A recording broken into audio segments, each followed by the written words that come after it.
I'm a rockstar professor. I'm a managing director.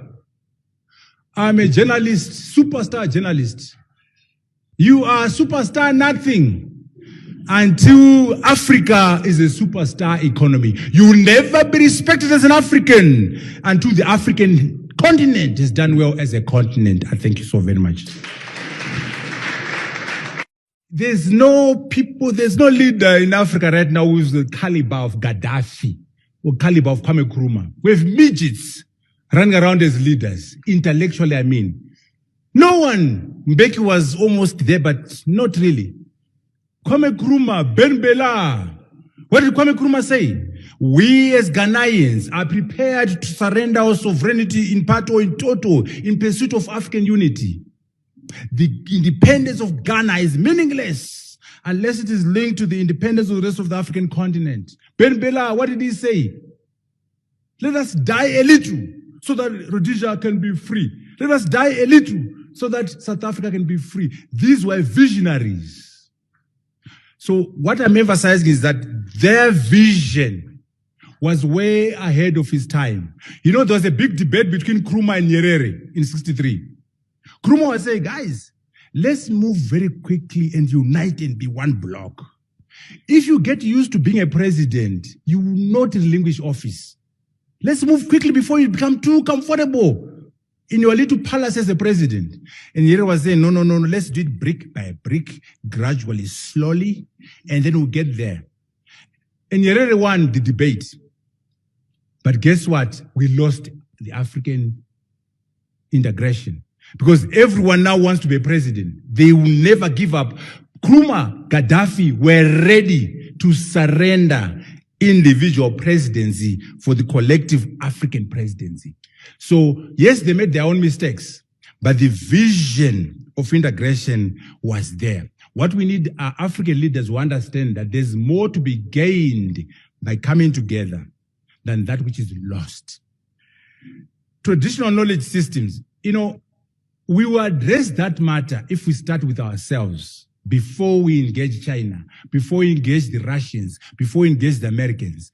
We will say, we want a space program. What do we know about space as Africans? What are our views about space? What are our values? What does Ubuntu say?